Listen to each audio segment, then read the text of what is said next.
اللهم اجعل في قلبي نورا. بسم اللہ الرحمن الرحیم. امیر تیمور دی ارتھ شیکر، جس نے دنیا ہلا ڈالی. ایپیسوڈ 5. خراسان کے جنوب کی طرف پیش قدمی. خراسان میں تیمور کا سب سے طاقتور حریف علی سیف الدین ہی تھا، اور سبزوار کی عبرتناک انجام کے بعد یہ ظاہر تھا کہ خراسان میں اب کوئی حکمران تیمور کے سامنے مزاحمت کی جرت نہیں کرے گا. پھر بھی تیمور اپنے اطمینان کی خاطر خراسان کے حالات کا جائزہ لینا چاہتا تھا. تاہم اس نے اپنے دونوں بیٹوں کی آمد کا انتظار کیا. تیمور کا بڑا بیٹا جو اپنے چھوٹے بھائی کی تلاش میں نکلا تھا، بالآخر اسے ترکمنوں کے علاقے میں تلاش کرنے میں کامیاب ہو گیا. اس کی آدھی فوج ترکمنوں سے لڑتے ہوئے ماری گئی تھی. شیخ عمر نے تیمور سے کہا، بابا، اگر تم ساری دنیا کو اپنا مطیع و فرمان بردار بنانا چاہتے ہو تو سب سے پہلے ترکمنوں کو اپنا مطیع کرو. تیمور نے اسے کہا کہ برخوردار، ایک دن آئے گا جب ترکمن بھی میرے سامنے گھٹنے ٹیک دیں گے. تاہم فی الحال میرا ارادہ سارے خراسان کو اپنی قلمرو میں شامل کرنے کا ہے، اور میں فی الحال اس کام کو ادھورا نہیں چھوڑ سکتا. تیمور نے شیخ عمر کو خراسان کے شمال میں چھوڑا اور خود 30,000 سپاہیوں کے ساتھ جنوب کی طرف روانہ ہو گیا. سبزوار اور خراسان کے جنوبی حصے کے درمیان ایک راستہ تھا جو سیدھا قائن نامی شہر پر ختم ہوتا تھا، لیکن یہ راستہ انتہائی دشوار گزار بیابان سے گزرتا تھا جہاں پانی قطعاً دستیاب نہیں ہوتا. مزید برآں یہ کہ یہ جگہ دنیا کے خطرناک ترین سانپوں کا مسکن بھی قرار دی جاتی تھی. اس علاقے کے پہاڑی حصوں میں کالے ناگوں کی بھرمار تھی. پھر وہاں اشیاء خرد و نوش بھی دستیاب نہیں ہوتی تھی. لہذا تیمور نے طوس کے راستے قائن پہنچنے کا فیصلہ کیا تاکہ پانی اور مویشیوں کے لیے چارے کی قلت کا سامنا نہ کرنا پڑے. مزید احتیاط کے لیے اس نے اپنے بڑے بیٹے جہانگیر کو 1,000 سواروں کی معیت میں آگے آگے چلنے کو کہا تاکہ وہ لوگ باقی فوج کے لیے اشیاء ضرورت عارضی گوداموں میں محفوظ کرتے رہیں. جب تیمور اور اس کے سپاہی طوس پہنچے تو ہوا میں خنکی بڑھ رہی تھی اور گرمیاں ختم ہونے والی تھیں. راستے میں ایک ایسا مقام آیا جہاں حد نگاہ تک خربوزوں کے کھیت پھیلے ہوئے تھے. یہاں کے باشندے انتہائی صحت مند اور سرخ و سفید تھے. تیمور کو بتایا گیا کہ جس دن سے خربوزوں کی پیداوار شروع ہوتی ہے، یہاں کے لوگ صرف خربوزوں پر گزر اوقات کرتے ہیں اور اس کے علاوہ کچھ نہیں کھاتے. تیمور کو ایک بڑا خربوزہ پیش کیا گیا تو وہ یہ دیکھ کر حیران رہ گیا کہ وہاں کے خربوزے اندر سے تربوز کی طرح سرخ اور آبدار ہیں. طوس سے آگے تیمور اور اس کے سپاہی بجستان پہنچے. وہاں کا حکمران اپنے بیٹوں کے ساتھ تیمور کے استقبال کے لیے آیا اور اسے اپنے گھر آنے کی دعوت دی. بجستان کا حکمران تیمور سے کہنے لگا، اے امیر، میں نے تمہاری بہادری کے بہت قصے سنے ہیں. میری خواہش تھی کہ خود چل کر تم سے ملنے آؤں، مگر بڑھاپا آڑے آ رہا اور میں تمہاری خدمت میں حاضر نہ ہو سکا. بہرحال تم نے خود یہاں آ کر میری خوش قسمتی میں اضافہ کر دیا ہے کہ مرنے سے پہلے مجھے تمہارا دیدار ہو گیا ہے. جب تیمور بجستان کے امیر کے گھر پہنچا تو کھانے سے پہلے انار سے بھری چند تھالیاں کمرے میں لائی گئیں. امیر بجستان نے کہا، میرے معزز امیر، یہاں رسم ہے کہ کھانے سے پہلے انار کا پانی پیتے ہیں تاکہ بھوک خوب کھل جائے. یہ انار ہمارے ہی علاقے کی مخصوص پیداوار ہیں. پھر اس نے چند انار اپنے ہاتھوں سے توڑے اور اس کا پانی نکال کر تیمور کو پینے کے لیے پیش کیا اور بولا، دیکھو اے امیر، یہاں کے اناروں میں بیج بھی نہیں ہیں. تیمور نے چند دانے منہ میں ڈال کر چبا کر دیکھے تو واقعی اس میں بیج نہیں تھے. جب کھانا لایا گیا تو تیمور کو امیر بجستان کی مفلوک الحالی کا احساس ہوا. لہٰذا اس نے وہاں سے رخصت ہوتے ہوئے اسے 2,000 سونے کے سکے بخش دیے. امیر بجستان اپنے بڑھاپے کے باوجود تیمور کو رخصت کرنے شہر کے باہر تک اس کے ساتھ پیدل چلتا رہا. کچھ دنوں بعد تیمور اور اس کے سپاہی بشرویہ کے نزدیک پہنچ گئے. جیسے ہی شہر کے آثار نمایاں ہوئے تو تیمور نے دیکھا کہ کچھ لوگ پیدل ہی ان کی طرف آ رہے ہیں. تیمور کو لگا کہ حکمران اور معزز ان کے استقبال کے لیے آ رہے ہیں. تاہم قریب آنے پر پتہ چلا کہ وہ سب عام لوگ ہیں. ان لوگوں نے تیمور کے سامنے پہنچ کر اس کی شان میں شعر پڑھے اور اسے خوش آمدید کہا. تیمور نے ان سے دریافت کیا، اس شہر کا حکمران کون ہے؟ وہ بولے، کوئی نہیں. تیمور نے حیرت سے پوچھا، یہ کیسے ہو سکتا ہے؟ اس شہر کے قوانین کون وضع کرتا ہے اور نظم و نسق کیسے چلتا ہے؟ وہ کہنے لگے، اے امیر، ہمارا کوئی حکمران نہیں، ہم از خود شرعی قوانین کی پاسداری کرتے ہیں۔ تیمور نے حیرت سے کہا، میں نے تمہارے شہر کی بہت تعریف سنی تھی، مگر یہ جان کر حیرت ہوئی کہ یہاں کوئی شخص حکمران نہیں ہے۔ شہر کے لوگوں میں سے ایک بوڑھا شخص جو دوسروں سے نسبتاً برتر نظر آتا تھا آگے بڑھا اور کہنے لگا، اے امیر، آپ خود ہمارے شہر میں داخل ہوں اور ملاحظہ فرمائیں کہ ہمارے شہر کا انتظام کیسے چلتا ہے۔ جب تیمور نے شہر میں قدم رکھا تو وہاں موجود کشادہ راستے دیکھ کر حیران ہو گیا۔ سمرقند میں بھی اس طرح کے وسیع و عریض خیابان نہیں تھے۔ شہر کے سارے باشندے راستے میں کھڑے تھے، ان میں سے زیادہ تر کے گلے میں ایک تھیلا سا لٹک رہا تھا، جس میں سے وہ کوئی شے نکالتے اور اس کے 2 ٹکڑے کرنے کے بعد ایک حصہ ایک جیب میں اور دوسرا دوسری جیب میں ڈال لیتے۔ تیمور نے معمر شخص سے دریافت کیا کہ وہ کیا کر رہے ہیں، جس پر اس نے بتایا کہ اے امیر، اس شہر کے باشندے ہر وقت کوئی نہ کوئی کام کرتے رہتے ہیں اور فارغ رہنا پسند نہیں کرتے، چنانچہ اس وقت بھی جب وہ آپ کے استقبال کے لیے جمع ہیں کچھ کام کر رہے ہیں۔ ان کے تھیلوں میں بکری کے بال ہیں، لوگ تھیلوں سے بال نکالتے ہیں اور ان میں سے روؤں کو جدا کر کے ایک جیب میں بال اور دوسرے جیب میں روؤں کو ڈال دیتے ہیں۔ روؤں سے اونی کپڑا بنتا ہے، جبکہ بال نمدہ یا کمبل بنانے کے کام آتا ہے۔ تیمور نے پوچھا، تم لوگ بھیڑوں سے یہ کام کیوں نہیں لیتے؟ بوڑھے نے کہا، اے امیر، ہمارے علاقے میں بھیڑ پرورش نہیں پاتی کیونکہ یہاں سبزہ زیادہ نہیں ہوتا، جبکہ بکری خشک گھاس اور جڑی بوٹیاں کھا کر ہمیں دودھ اور ریشم دے سکتی ہے۔ تیمور نے بوڑھے سے اس کا نام دریافت کیا تو اس نے جواب دیا، حسین بن اسحاق۔ بوڑھا وہاں کا پیش امام تھا، لوگ اس کی اقتدا میں نماز ادا کرتے اور اپنے اختلافات کا فیصلہ کرانے بھی اس کے پاس آتے تھے۔ حسین بن اسحاق تیمور کو کھڈی پر لے گیا، جہاں بکری کے بالوں سے حاصل ہونے والے روؤں سے اونی کپڑا بنایا جاتا تھا۔ تیمور کو اس سے تیار ہونے والا خاص کپڑا مہیا کیا گیا جسے برق کہتے ہیں۔ تیمور اس کی لطافت دیکھ کر حیران رہ گیا۔ وہ چین سے آنے والے ریشمی کپڑے سے بھی زیادہ ملائم اور لطیف تھا، اس کی قیمت بھی بے حد کم تھی۔ تیمور نے وہاں کام کرنے والوں کو سونے کے چند سکے بخشنا چاہی، لیکن ان میں سے کسی نے بھی انعام قبول نہ کیا اور کہنے لگے، اے امیر، تیرا ادھر آنا ہی ہمارا انعام ہے، ہم اپنی محنت سے جو کماتے ہیں وہی ہمارے لیے بہت کافی ہے، کسی اور شے کی ہمیں حاجت نہیں۔ تیمور ان مزدوروں کی قناعت اور بے نیازی دیکھ کر اش کر اٹھا اور وہاں سے نکل کر بازار میں داخل ہو گیا۔ کچھ ہی قدم پر پنساری کی دکان پر اسے ایک عورت خریداری کرتی نظر آئی۔ دکاندار کچھ تولتے ہوئے ایک آیت پڑھ رہا تھا۔ تیمور آیت ایک دکاندار کے منہ سے سن کر حیران رہ گیا۔ اسے حیرت اس بات کی تھی کہ ایک معمولی دکاندار سودا تولنے سے پہلے قرآن کی یہ آیت تلاوت کر رہا ہے۔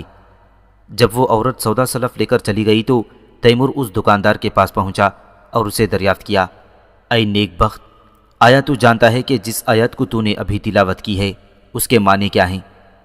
دکاندار نے کہا، کیوں نہیں، اس آیت میں اللہ تعالیٰ فرماتا ہے، برا ہو کم تولنے والے کا، یعنی وہ لوگ جب کوئی چیز خریدتے ہیں تو پورے وزن سے خریدتے ہیں، لیکن جب خود بیچنا چاہیں تو چھوٹے پیمانے پر یا کم وزن کے ساتھ بیچتے ہیں۔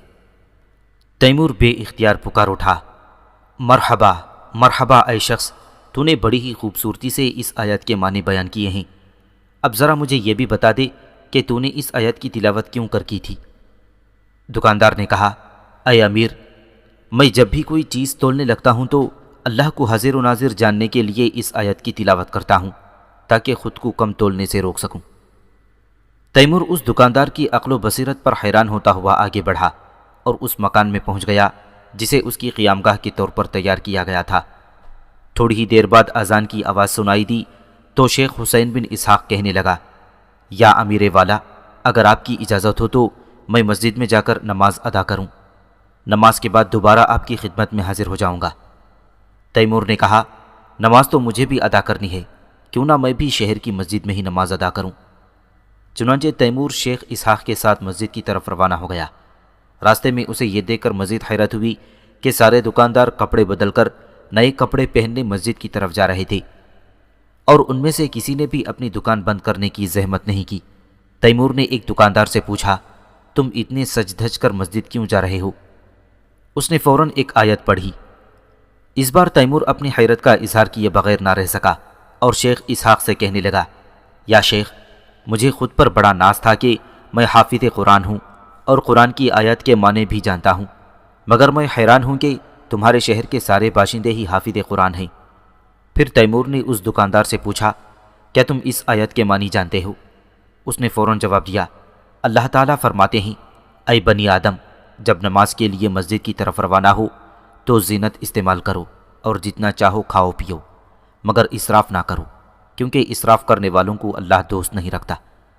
لہٰذا اے امیر، ہم سب بھی خدا کی بارگاہ میں حاضر ہونے سے پہلے اپنی زینت استعمال کرتے ہیں اور صاف ستھرے نئے کپڑے پہن کر مسجد میں جاتے ہیں۔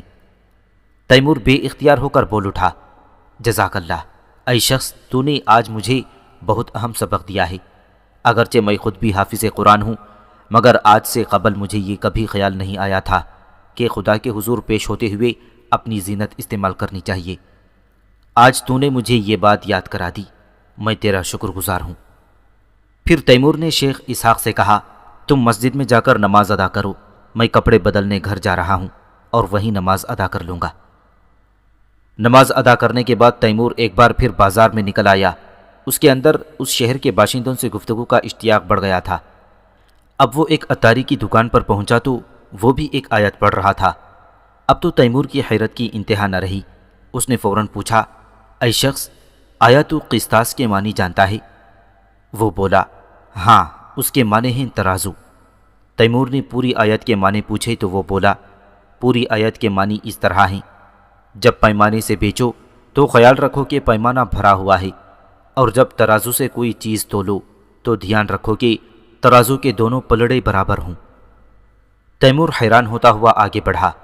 وہ جس دکان کے سامنے سے گزرتا تو ہر وہ دکاندار جو کوئی چیز فروخت کرنے لگتا کوئی نہ کوئی آیت تلاوت کرتا رہتا۔ ان میں سے زیادہ تر آیات پیمانے، وزن اور دیانتداری سے متعلق ہوتی تھیں۔ تیمور کے لیے یہ بھی حیرت کی بات تھی کہ شہر کے سارے باشندے سونے کے وقت کے سوا سارا دن کوئی نہ کوئی کام کرتے رہتے تھے اور بیکار بیٹھنا پسند نہیں کرتے تھے۔ شیخ حسین بن اسحاق نے تیمور کو بتایا، اس شہر میں اس کی یادداشت کے مطابق کبھی چوری وغیرہ کی واردات نہیں ہوئی، نہ ہی کوئی قتل ہوا ہے۔ یہاں جھگڑے بھی بہت کم ہوتے ہیں، تاہم جب اختلافی صورتحال پیدا ہو جاتی ہے تو فریقین اپنا مسئلہ لے کر شیخ حسین بن اسحاق کے پاس آ جاتے ہیں اور اس کا فیصلہ ہر کوئی من و عین قبول کر لیتا ہے۔ یہ اگرچہ اس شہر کا کوئی حکمران نہ تھا، مگر بات ظاہر تھی کہ سب لوگ شیخ اسحاق کو معتبر اور قابل قدر جانتے تھے اور اس کے فیصلوں کو تسلیم کرتے۔ شیخ حسین ابن اسحاق ایک معتبر ہستی ہونے کے باوجود انتہائی سادہ اور عاجزی کا مالک انسان تھا۔ وہ خود کھیتی باڑی کا کام کرتا اور صبح ہوتے ہی بیلچہ اٹھا کر کام کی تلاش میں نکل جاتا۔ شہر کے سارے باشندے بچپن سے قرآن کی باقاعدہ تعلیم حاصل کرنا شروع کر دیتی۔ عورتیں اور بچے بھی قرآن کی آیات اور ان کے معنی جانتے تھے۔ تیمور نے بشرویہ میں ایک خاص قسم کا تیل بھی دیکھا جس سے ایک عجیب بو کے بھبکے اٹھتے تھے۔ اس سیال سے بشرویہ کے راستوں پر دیے جلائے جاتے تھے۔ تیمور کی آپ بیتی لکھنے والے مارشل بریون نے لکھا ہے کہ یہ تیل غالباً وہی بلیک گولڈ ہے جو قوموں کی تقدیر بدل کر رکھ دیتا ہے۔ موسم سرما کی آمد تھی۔ اگرچہ وہ وہاں کے باشندوں کی علم و دانش سے بے حد متاثر تھا، مگر اسے دوسرے مقامات پر لشکر کشی کرنا تھی۔ بہرحال اس نے شہر کے لوگوں سے اپنی عقیدت ظاہر کرنے کے لیے بشرویہ کو دارالعلم الامان کا درجہ دیا اور حکم جاری کیا کہ جب تک اس کا عہد سلطنت رہے بشرویہ خراج سے معاف رہے گا۔ تیمور نے وہاں سے رخصت ہوتے ہوئے شیخ اسحاق کو گھوڑا تحفتاً دینا چاہا، مگر اس نے یہ کہہ کر قبول کرنے سے انکار کر دیا کہ اے امیر، ہمارے ہاں ضرورت کے مطابق وافر مویشی ہیں، لہٰذا مجھے اس کی ضرورت نہیں۔ تیمور بشرویہ سے نکل کر قائن کی طرف روانہ ہو گیا، مگر 3 دن بعد اس کے راستے میں ریت کا ایسا طوفان آیا جو اس نے اس دن سے پہلے کبھی نہیں دیکھا تھا۔ دیکھتے ہی دیکھتے تیز ہوا ریت کے طوفان میں تبدیل ہو گئی اور پھر ایسا اندھیرا پھیلا کہ روشن دن رات میں تبدیل ہو گیا تھا۔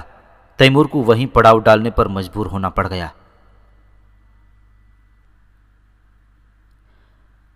زابلستان میں ہزاروں رستموں سے ملاقات۔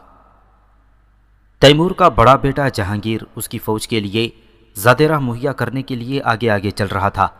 جہانگیر کا اپنے باپ تیمور کے ساتھ قاصدوں کے ذریعے مسلسل رابطہ تھا۔ ریت کا طوفان آنے کے بعد اس کی کوئی خیر خبر نہ مل رہی تھی۔ جب پورا دن گزرنے پر بھی اس کی کوئی اطلاع نہ آئی تو تیمور کو فکر لاحق ہو گئی۔ اس نے مقامی لوگوں کو بلا کر مشورہ کیا تو انہوں نے کہا کہ اے تیمور، یقیناً تیرا بیٹا اور اس کے ساتھی صحرا میں گم ہو چکے ہیں، کیونکہ جب ریت کا طوفان اٹھتا ہے تو اکثر صحرائی ریت میں دب جاتے ہیں۔ طوفان تھم جانے پر انہیں راستے کا نشان کوئی نہیں ملتا اور وہ وہاں سے کبھی نکل نہیں پاتے۔ تو شکر کر کے ہوا میں خنکی بڑھ گئی ہے، ورنہ تیرا بیٹا اور اس کے ساتھی کب کے جل بھن کر کباب بن گئے ہوتے۔ بہرحال اب تو کچھ لوگوں کو اس کی تلاش میں روانہ کر دے۔ چنانچہ تیمور نے کچھ مقامی لوگوں کو جہانگیر کی تلاش میں روانہ کر دیا اور خود اپنے لشکر کے ساتھ آگے روانہ ہو گیا۔ بادہ مشک نامی مقام پر پہنچ کر ان کی ملاقات ایک لشکر سے ہوئی۔ تیمور نے قافلے کے سالار کو پوچھا کہ آیا اس نے تیمور کے بیٹے اور اس کے ساتھیوں کو راستے میں دیکھا ہے؟ سالار قافلہ نے یہ بھی بتایا کہ وہ حضو نامی مقام سے چل کر یہاں تک مسلسل 12 دن کا سفر طے کر کے پہنچے ہیں۔ راستے میں کہیں بھی پانی کا نام و نشان نہیں اور ان کے اونٹوں نے 12 دن بعد یہاں آ کر پانی پیا ہے۔ اس نے یہ بھی بتایا کہ راستے میں کہیں سوکھی لکڑی یا تینکا بھی ڈھونڈنے سے نہیں ملتا کہ اس سے آگ جلائی جا سکے۔ خدا نے اس بیابان سے زیادہ بنجر اور خوفناک جگہ کوئی نہیں بنائی کہ یہاں کوئی سردی کے موسم میں بھی بھٹک جائے تو اس کا زندہ بچے رہنا معجزہ ہوگا۔ تیمور نے اس سے پوچھا، اگر یہ صحرا اس قدر خطرناک ہے تو پھر تم نے یہ راستہ کیوں اختیار کیا؟ سالار قافلہ نے کہا، صرف 2 موسموں میں یہاں سے گزرا جا سکتا ہے، ایک موسم بہار اور دوسرا خزاں کے دوران کہ یہاں ہوا میں خنکی ہوتی ہے۔ دوسرے موسموں میں یہاں قدم رکھنے والا گرمی کی شدت سے مر جائے گا یا سردی سے ٹھٹور کر۔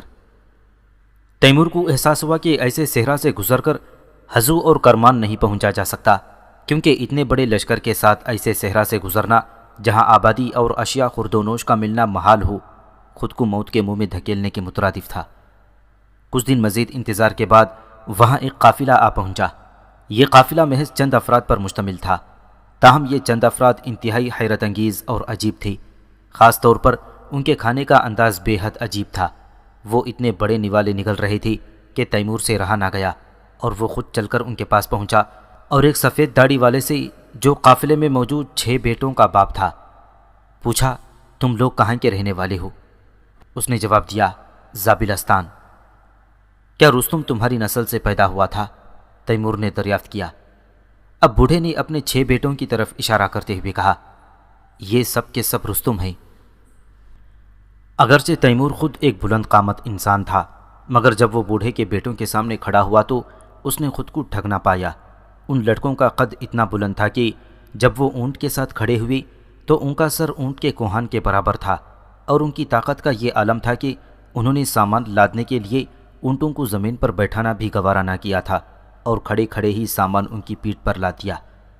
تیمور نے ایسا کرنے کی وجہ دریافت کی تو بوڑھا کہنے لگا، اونٹ بڑا نازک مزاج جانور ہے، بیٹھا کر سامان لادا جائے تو اٹھتے وقت اس کے خوف زدہ ہو جانے کا خطرہ ہوتا ہے۔ واقعی وہ بوڑھا اور اس کے بیٹے اس قدر طاقتور تھے کہ ان کے سامنے اونٹ ایک نازک مزاج جانور دکھائی دیتا تھا۔ تیمور کو یقین ہو گیا کہ یہ لوگ فردوسی کے شاہنامہ کے مرکزی کردار رستم کی نسل سے ہی تعلق رکھتے ہیں۔ رستم بھی انہی جیسا کوئی انسان ہوگا۔ وہ لوگ تعداد میں صرف 7 تھے، مگر وہ تیمور کی فوج کو یوں لاپرواہی سے دیکھ رہے تھے جیسے وہ ان کے سامنے چونٹیوں کی فوج ہو۔ تیمور کے پوچھنے پر بوڑھے نے بتایا کہ زابلستان کے رہنے والے سب لوگ انہی کے جیسے بلند قامت اور طاقتور ہوتے ہیں، وہاں سرزمین ایران ہے۔ تیمور سمجھ گیا کہ بوڑھے نے ایران کا نام فردوسی سے سیکھا ہے۔ خراسان میں داخل ہونے کے بعد اس نے کبھی کسی کے منہ سے ایران کا نام نہیں سنا تھا۔ اس بوڑھے اور اس کے بیٹے سے مل کر تیمور کے دل میں یہ خواہش مچلنے لگی کہ قائن سے نکل کر زابلستان کا رخ کرے اور دیو قامت لوگوں کی سرزمین کا نظارہ کر سکے، اور اگر ممکن ہو تو انہیں اپنی فوج میں شامل کر کے اپنی طاقت میں بے پناہ اضافہ کر لے۔ تیمور 10 دن تک بادہ مشک نامی مقام پر ٹھہرا رہا، حتیٰ کہ اس کے آدمی جہانگیر کو ڈھونڈ لائے۔ اس کی حالت بے حد خراب تھی اور وہ ادھموا ہو چکا تھا۔ اس کے ساتھ موجود 1000 سپاہیوں میں سے صرف 70 آدمی زندہ باقی تھے، اور وہ بھی تقریباً بے جان حالت میں تھے۔ جہانگیر پر واقعی وہی گزری تھی جس کا خدشہ مقامی لوگوں نے ظاہر کیا تھا، یعنی جب ریت کا طوفان آیا تو سب جگہ تاریکی پھیل گئی اور وہ ایک جگہ ٹھہرنے پر مجبور ہو گئے۔ تاہم جب اگلی صبح سورج نمودار ہوا تو انہیں راستہ کہیں دکھائی نہ دیا، بلکہ چاروں طرف ریت ہی ریت تھی۔ جہانگیر نے اپنے کچھ ساتھیوں کو راستے کی تلاش میں روانہ کیا، مگر وہ واپس نہ لوٹ سکے۔ مجبور ہو کر اس نے مزید کچھ لوگوں کو بھی راستہ تلاش کرنے کے لیے بھیج دیا تھا، مگر ان کی بھی کوئی خیر خبر نہ مل سکی۔ وہ لوگ مرنے کے بالکل قریب تھے کہ مقامی لوگوں نے انہیں ڈھونڈ نکالا اور تیمور کے پاس لائے۔ یہ واقعہ تیمور اور اس کے سرداروں کے لیے نصیحت بن گیا کہ ایسے خطرناک علاقوں سے گزرتے ہوئے انتہائی احتیاط سے کام لینا چاہیے، اور اگر کبھی ریت کا طوفان آ جائے تو تیر یا نیزے گاڑ کر راستے کا نشان نہیں مٹنے دینا چاہیے۔ تیمور اپنے گمشدہ سپاہیوں کی تلاش میں کچھ دن اور وہاں رکا رہا، مگر زیادہ دیر انتظار کرنا ممکن نہ تھا، لہٰذا جیسے ہی اس کے بیٹے اور دیگر ساتھیوں کے جسموں میں جان پڑی تو وہ قائن کی طرف روانہ ہو گیا۔ قائن کا عمر رسیدہ حکمران 5 فرسنگ فاصلے پر تیمور کے استقبال کو پہنچ گیا۔ اس نے آگے بڑھ کر تیمور کی رکاب کو بوسہ دینا چاہا، مگر تیمور نے اس کی عمر رسیدگی کو دیکھتے ہوئے اسے ایسا کرنے سے منع کر دیا۔ قائن کا حکمران کہنے لگا، اے امیر، میں تو آپ کے دیدار کے لیے بےتاب تھا، مجھے آج آپ سے مل کر بےحد خوشی ہوئی ہے۔ پھر جب وہ اس کے گھر پہنچ کر بیٹھے تو ایک خادم نے سونے کے سکوں سے بھری ہوئی تھیلی نکالی اور اسے تیمور کے سامنے رکھ دیا۔ قائن کا حکمران کہنے لگا، میری طرف سے چھوٹا سا نذرانہ قبول کر لیجئے۔ تیمور نے گرج کر کہا، مجھے ان سکوں کی ضرورت نہیں، میں جو چیز حاصل کرنا چاہتا ہوں اسے چھین لیا کرتا ہوں۔ مجھے تو اس بات سے دلچسپی ہے کہ جنوبی خراسان کا حکمران میری اطاعت پر تیار ہے یا نہیں۔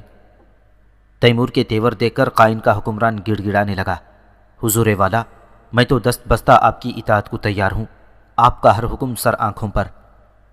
اس کے بعد تیمور نے اسے زابلستان کے بارے میں معلومات چاہی تو وہ کہنے لگا کہ اے امیر، بہتر ہے کہ تم زابلستان جانے کے لیے کسی اور وقت کا انتظار کرو، کیونکہ سردیوں کا موسم شروع ہو رہا ہے، اور جب تم زابلستان پہنچو گے تو شدید سردیاں آ چکی ہوں گی، لہٰذا واپسی پر شاید شدید سردی سے تمہارے فوجی زندہ نہ بچ سکیں، کیونکہ جیسے صحرا کی گرمی ہلاکت خیز ہے، اسی طرح وہاں کی سردی بھی ناقابل برداشت ہے، اور راستے میں کوئی آبادی بھی نہیں کہ تمہاری فوج وہاں قیام کر سکے۔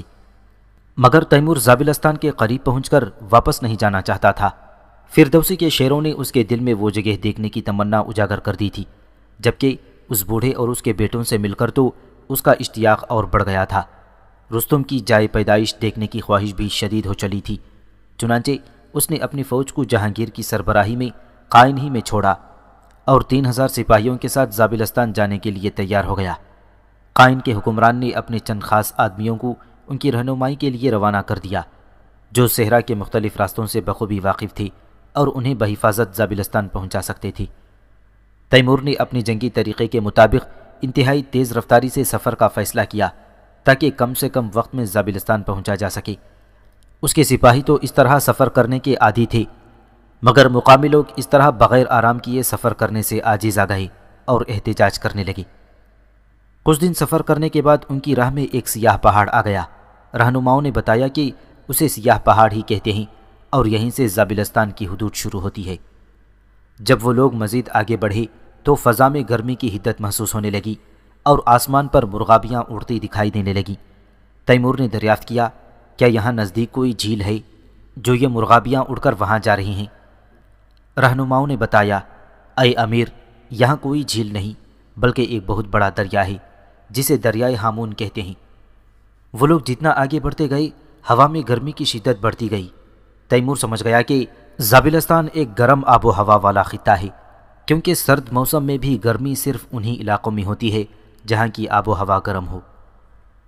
دریائے ہامون کی چوڑائی اتنی زیادہ تھی کہ اس کے ایک کنارے سے دوسرا کنارہ نظر نہیں آتا تھا۔ دریا کے دونوں اطراف کھیت اور چراگاہیں پھیلی ہوئی تھیں اور ان میں بے حد طاقتور گائے بیل چر رہے تھے۔ دریا میں کشتیاں چل رہی تھیں اور گاہے بگاہے بلند آوازیں بھی سنائی دے جاتیں۔ تیمور کو بتایا گیا کہ یہ ملاحوں کی آوازیں ہیں جو اپنے مخصوص انداز میں پیغامات کا تبادلہ کر رہے ہیں۔ تیمور نے دریا کے قریب جا کر ان کی آوازوں کو سننا چاہا تو اس کے کان جھنجھنا اٹھے، کیونکہ آوازیں اس قدر زوردار تھیں کہ جیسے کوئی دیو بات کر رہا ہو۔ تیمور نے سوچا، غالباً رستم بھی ایسے ہی نعرے لگاتا ہوگا جن کا ذکر فردوسی نے اپنے اشعار میں کیا ہے۔ تیمور نے دریائے ہامون کے کنارے پڑاؤ ڈالا اور اپنا قاصد زابلستان کے امیر گرشاسپ کے پاس بھیجا اور اسے پیغام بھجوایا کہ وہ یہاں لڑائی کی غرض سے نہیں آیا بلکہ اس کا مقصد محض سیر و سیاحت ہے۔ گرشاسپ کے بارے میں کہا جاتا تھا کہ اس نے پوری 1 صدی گزرتے دیکھی ہے۔ تیمور کا قاصد امیر زابلستان کا یہ جواب لے کر آیا: اے تیمور، اگر تو لڑائی کی غرض سے نہیں آیا ہے تو ہم تجھے خوش آمدید کہتے ہیں، لیکن اگر تو لڑائی کے لیے آیا ہے تو ہم اس کے لیے تیار ہیں۔ تیمور نے اپنے آنے کا مقصد واضح کرنے کے لیے امیر زابلستان کی خدمت میں بیش قیمت تحائف بھیجے، جن کے فوری بعد پیغام آیا کہ گرشاسپ اس کے استقبال کو آ رہا ہے۔ تیمور اس کی آمد کا منتظر تھا۔ اس کا خیال تھا کہ وہ کسی بہت خاص سواری پر سوار ہو کر آئے گا، مگر یہ دیکھ کر اس کی حیرت کی انتہا نہ رہی کہ کچھ بیل سوار تیزی سے اس کی طرف آ رہے ہیں۔ ان لوگوں کے بیل گھوڑوں سے بھی تیز رفتاری سے دوڑ رہے تھے، اور تیمور نے یوں سرپٹ دوڑتے بیلوں پر سوار انسانوں کو پہلی بار دیکھا تھا۔ بیل سوار دستہ تیزی سے ان کے پاس پہنچ گیا، اور وہ یہ دیکھ کر حیران رہ گئے کہ ان کے بیل اس قدر طاقتور اور لمبی جسامت والے تھے کہ انہوں نے اس سے پہلے کبھی ایسے بیل نہ دیکھے تھے۔ بیل سواروں میں سے ایک عمر رسیدہ شخص آگے بڑھا اور اپنی آنکھوں پر ہاتھوں سے سایہ بناتے ہوئے پوچھنے لگا: میں امیر زابلستان گرشاسپ ہوں، امیر تیمور کہاں ہے؟ اس معمر شخص کے بعد اس کے ساتھ آنے والے بھی بیلوں سے اتر کر سیدھے کھڑے ہو گئے۔ اب انہیں دیکھ کر تیمور اور اس کے ساتھیوں نے اپنی انگلیاں دانتوں تلے دبا لیں۔ دراصل ان سب کے قد اس قدر بلند تھے کہ انہیں دیکھ کر جنوں کا گمان ہوتا تھا۔ سب کی داڑیاں ایک جیسی لمبائی کی تھیں، فرق صرف اتنا تھا کہ ان میں سے کچھ کے بال سیاہ اور کچھ کے سفید تھے۔ تیمور چند قدم آگے بڑھا اور بولا: اے معزز سالار، تمہاری سرزمین دیکھنے کا شوق مجھے یہاں تک لے آیا ہے۔ میرا جنگ کرنے کا ہرگز کوئی ارادہ نہیں، تو پھر میں اور میرے لوگ تمہیں خوش آمدید کہتے ہیں۔ چلو میرے گھر میں قیام کرو، گرشاسپ نے کہا۔ تیمور نے اس سے کہا کہ اس کے ساتھیوں کی تعداد کافی زیادہ ہے اور ان سب کے قیام کے باعث انہیں زحمت ہوگی۔ اس پر گرشاسپ بولا: تو اور تیرا لشکر 3 دن تک میرے مہمان ہیں۔ تیرے سپاہیوں کے لیے 3 وقت کا کھانا خیمے میں پہنچا دیا جائے گا، مگر تمہیں میرے گھر میں ہی قیام کرنا ہوگا۔ یہ کہہ کر گرشاسپ اپنے بیل پر سوار ہو گیا۔ اس کے ساتھی بھی اپنے اپنے بیلوں پر سوار ہو گئے۔ تیمور بھی اپنے چند سپاہیوں سمیت گھوڑوں پر سوار ہو کر ان کے پیچھے پیچھے شہر میں داخل ہو گیا۔ گرشاسپ کے گھر پہنچتے ہوئے تیمور نے انتہائی بلند قامت اور طاقتور مردوں عورتوں کو کھیتی باڑی کرتے دیکھا۔ اسے معلوم ہوا کہ زابلستان کھیتی باڑی کے لیے بے حد موزوں جگہ ہے اور یہاں ہر طرف لہلہاتے کھیت اور سبزہ موجود ہے۔ زابلستان میں ہندوستان سے منگوائی جانے والی اشیاء بھی ملیں جو اس بات کا ثبوت تھیں کہ اس شخص کا ہندوستان سے تجارتی رابطہ ہے۔ اگلے روز گرشاسپ تیمور کو لے کر ایک قلعہ دکھانے جا پہنچا۔ قلعے میں پہنچ کر گرشاسپ کہنے لگا: رستم اسی قلعے میں پیدا ہوا تھا۔ پھر وہ ذرا آگے اسے ایک پہاڑ دکھانے لے گیا اور کہنے لگا: یہ وہ پہاڑ ہے جہاں رستم اپنے بچپن میں عقابوں سے کھیلا کرتا تھا۔ اس وقت سردیوں کا موسم ہے، اسی لیے عقاب اپنا آشیانہ چھوڑ گئے ہیں۔ اگر تم گرمیوں میں آتے تو ان عقابوں کو ضرور دیکھ پاتے۔ گرشاسپ چونکہ جان گیا تھا کہ تیمور فردوسی سے متاثر ہے، اسی لیے وہ جگہ جگہ اسے فردوسی کے اشعار سناتا اور توصیفی نظروں سے اس کی طرف دیکھنے لگتا۔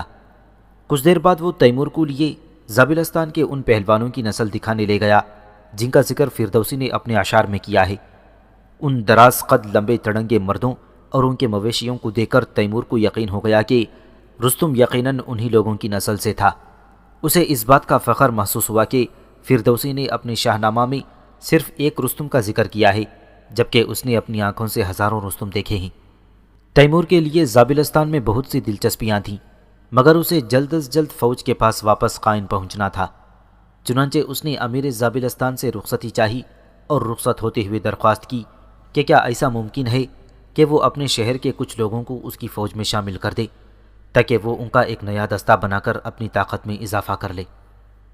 گرشاسپ کچھ دیر سوچتا رہا، پھر کہنے لگا: اے امیر تیمور، یہاں کے باشندے اجنبی ملک کی فوج میں شامل ہونا پسند نہیں کرتے۔ اگر میں انہیں کہہ دوں گا تو بھی عین ممکن ہے کہ وہ انکار کر دیں، لہٰذا بہتر ہے کہ تو یہ خیال دل سے نکال دے۔ لہٰذا تیمور ان دیو قامت انسانوں کو اپنی فوج میں شامل کرنے کا خواب لیے ہوئے واپس قائن کی طرف رخصت ہو گیا۔